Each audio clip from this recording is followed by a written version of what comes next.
día de hoy vamos a hablar sobre glomerulopatías primarias. Como su nombre lo dice, unas son primarias, las otras secundarias. Entendemos mal cuando decimos secundarias a, generalmente es una enfermedad sistémica.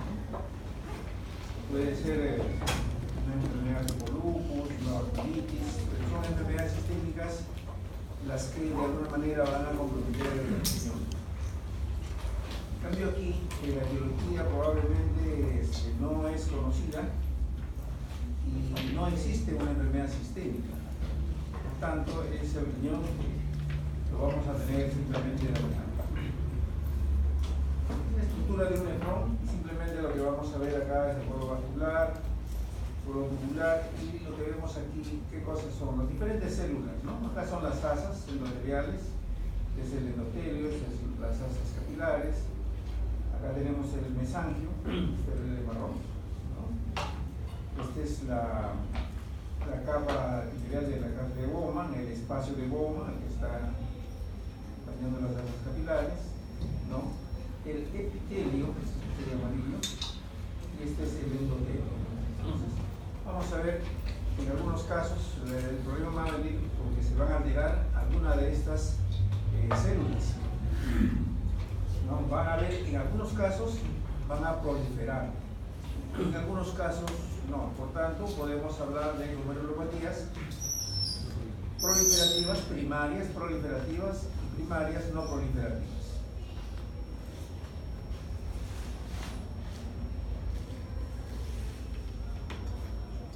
Las primarias generalmente tienen una base inmunológica, ¿no? Como le decía, el antígeno muchas veces no es conocido.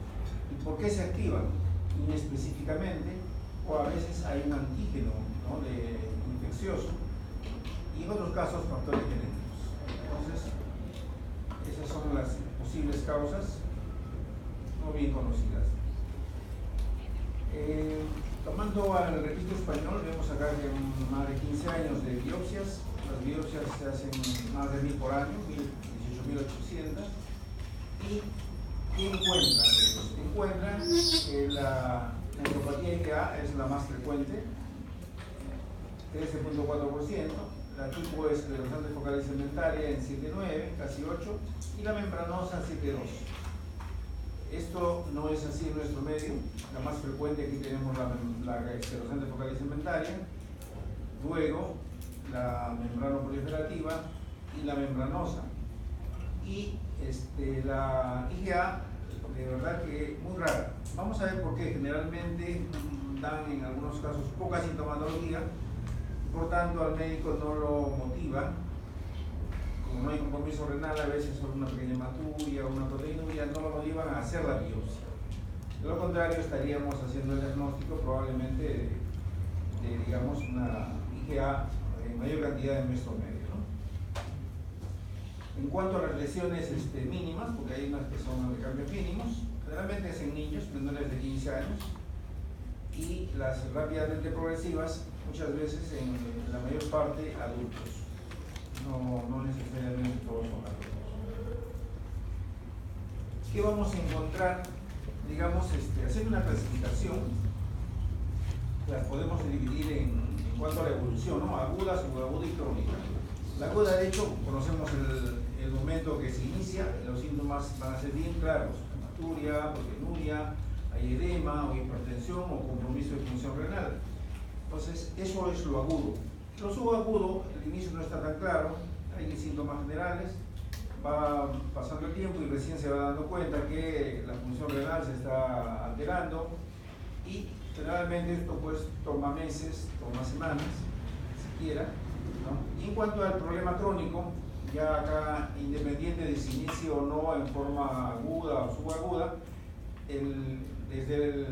digamos, va yendo a una cronicidad, ¿no? Pasa el tiempo y sigue el paciente con el problema y sigue, y cada vez más crónico, con mayor problema de compromiso renal. Y como cursan igual, hematuria, proteinuria, acá puede haber hipertensión y, como decíamos, ya insuficiencia renal. Bien. Si hacemos una clasificación histológica, ¿no?, que es quizás la que más se usa, Esta nos va a dar información no solo diagnóstica, sino también pronóstica. Entonces, una biopsia nos va a permitir un diagnóstico, el tipo de lesión, si es aguda, si es crónica, y también tratar, digamos, a esta glomerulopatía, o sea, un tratamiento.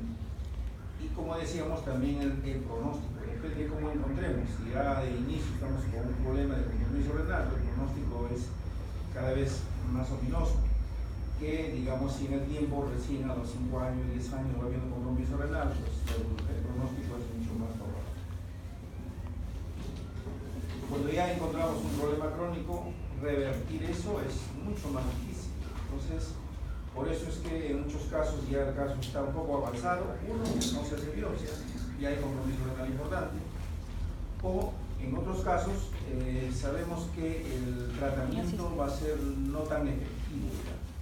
Pongamos un caso donde ya el compromiso de función renal es el 70%, solo nos queda el 30%, e incluso glomérulos ya comprometidos, entonces la inmunosupresión debe ir a ello, pero muchas veces ya decimos acá ya no vamos a obtener mucho, nunca más del 30%, y muchas veces solamente alargar un poco ese tiempo, ¿no? Entonces hay que ver en qué momento damos tratamiento, cuando ya hay cronicidad, o de repente, digamos, manejo médico nada más y vemos la evolución.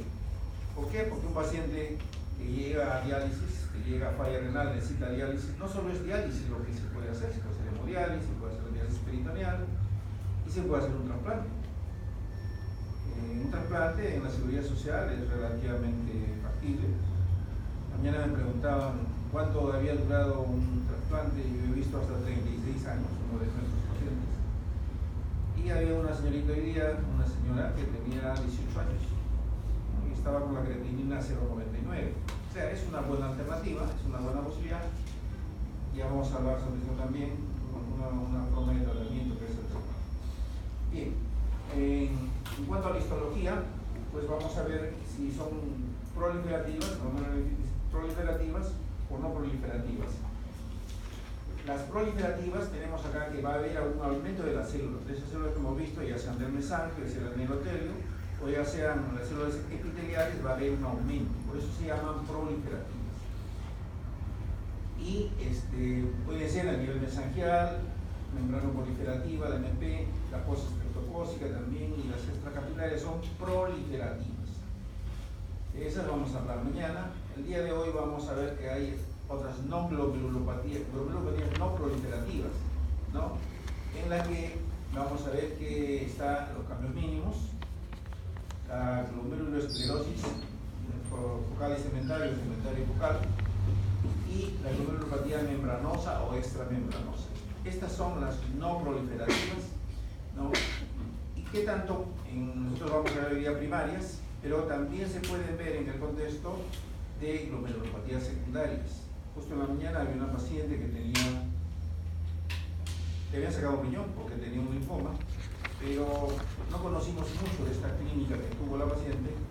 Muchas veces el paciente que tiene un linfoma hace un síndrome paraneoplásico y a nivel renal que manifiesta proteinuria. Y muchas veces son cambios mínimos, o sea, no hay ninguna alteración prácticamente en el glomérulo, no hay proliferación celular, solo hay borramiento de los pericelos, como vamos a ver. Entonces también puede verse en casos secundarios los cambios mínimos, o igualmente esclerosante focal y también las membranosas. Pero vamos a hablar ahora de las no proliferativas primarias. Ya según clínica, la expresión clínica pues es la combinación de ¿qué?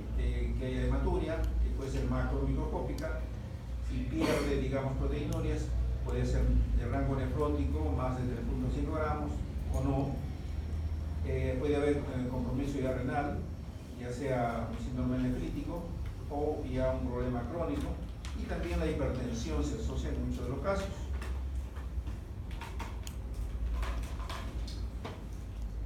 ¿Qué nos van a dar la clínica de estas glomerulopatías?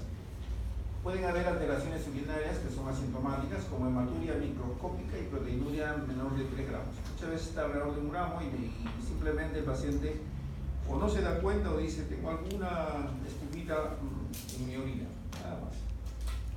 Son lesiones asintomáticas que muchas veces llegan al hospital por otro motivo.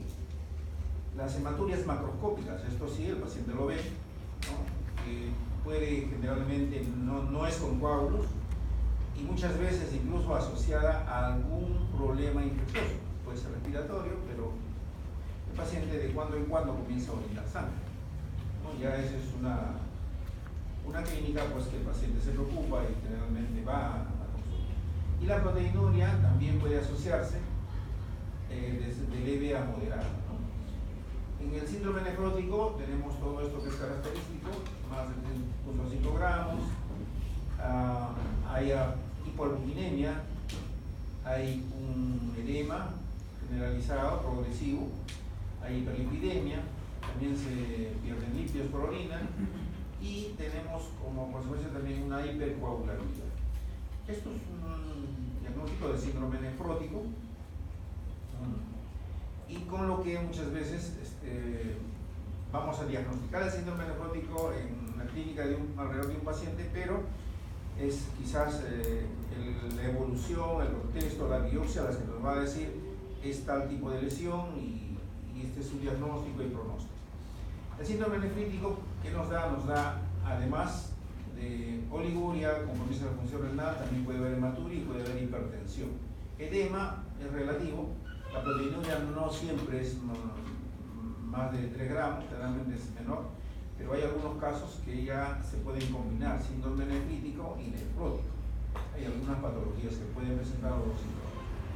Y cuando la evolución es rápidamente progresiva, pues puede aparecer apenas proteinuria, hematuria y el compromiso renal. Y es rápido.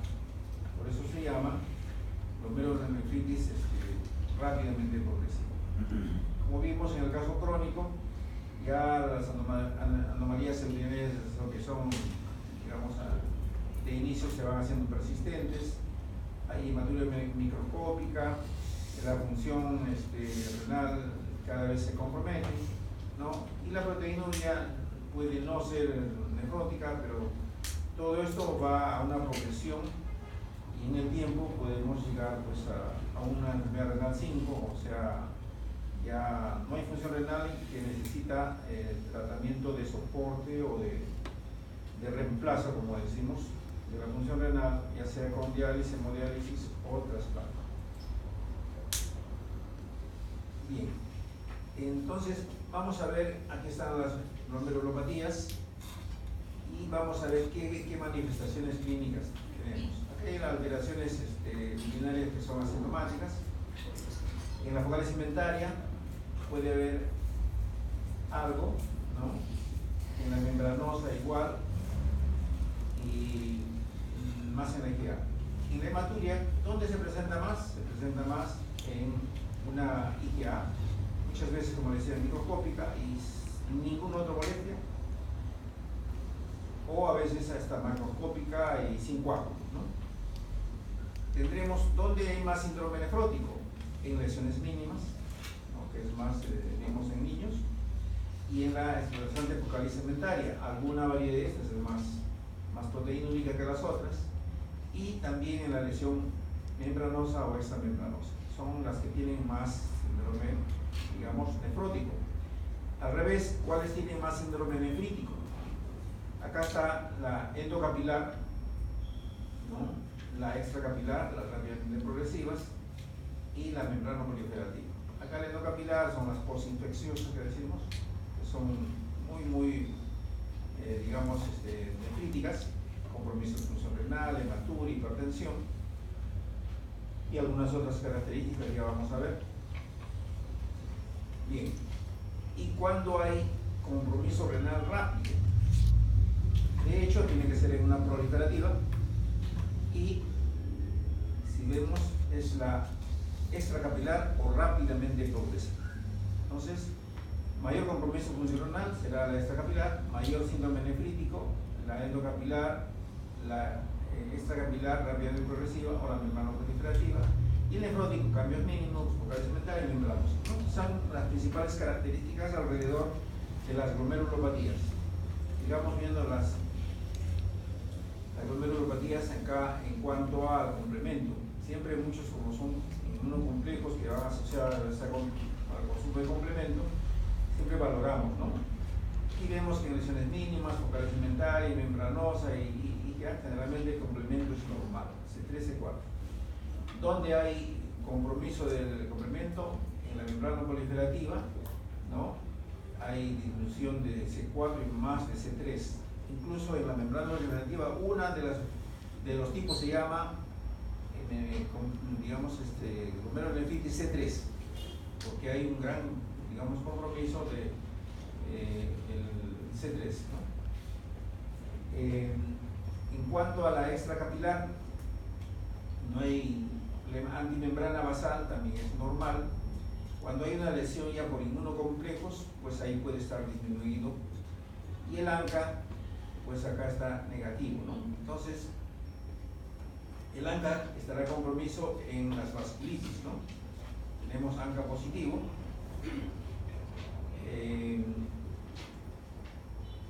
Anticuerpos antimembrana basal es específica, ¿no? En ese tipo de lesión. Hay anticuerpos antimembrana basal, pues ahí es donde se encuentran exclusivamente estos inmunocomplejos. Bien, hablando de cambios mínimos, como decíamos, esto se ve más en niños. Si bien es cierto, de niños de 2 a 6, 8 años, y muchas veces no se hace biopsia. He hecho el diagnóstico de proteinuria, que en el niño es más de 40 miligramos por metro cuadrado por hora. Entonces, en ellos simplemente se da tratamiento. El 80% es en el niño, el 15 o 20% en adulto, y muchas de esas quizás son, digamos, secundarias, ¿no? En cuanto a la etiología, se habla de una posible disfunción de linfocitos T y que hay una alteración transitoria en la expresión de proteína de la membrana.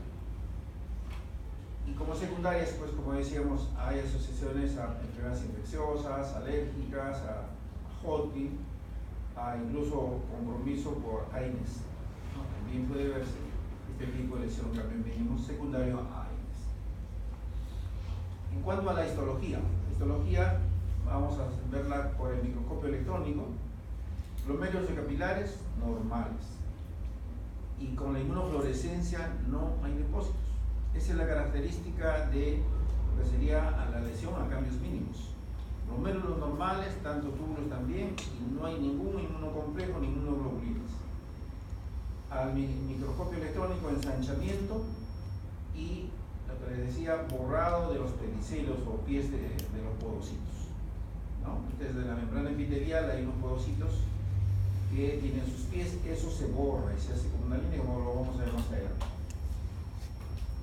No está indicada la biopsia, y solo si es que hay córtico, digamos, resistencia, uno se plantea que podría no ser una de cambios mínimos, podría ser una esclerosis antefocal. En muchos casos se hace las dos cosas. Uno, o se hace la biopsia, o se da un intento de tratamiento con otro inmunosupresor, y si hay respuesta, pues tenemos. Y muchas veces haciendo la biopsia, generalmente esos córticos resistentes, muchos no son pues cambios mínimos, pero es el inicio, es la forma como también inician, sin complejos, sin nada, pero en el tiempo comienzan a aparecer ya los complejos en diferentes partes, digamos, del glomérulo. Bien, acá tenemos un haz capilar normal, ¿no? Es un endotelio, la luz capilar, este es el epitelio, estos son los podocitos y estos son los pies de podocitos. ¿Qué ocurre? Que se borran esos pies de podocitos y por tanto se va a alterar, digamos, el filtro que es esta membrana, tanto iónicamente también como esta pérdida de podocitos hacen que el paciente pierda proteínas, ¿no? Al comienzo es realmente albúminas, y muchas veces en cambios mínimos se habla que es solamente pérdida de albúmina, que es la proteína más pequeña, del peso molecular más bajo. Entonces, cuando yo veo que hay alta selectividad, 99% de albúmina, me llama ahí mismo el diagnóstico que debe ser cambios mínimos. Cuando ya yo tengo 60% de albúmina y alfa 1, alfa 2, beta, gamma, todas las proteínas en orina, ya obedece a un cambio mayor, ya no es un cambio mínimo. Entonces puede ser una membranosa, esclerosis antefocal,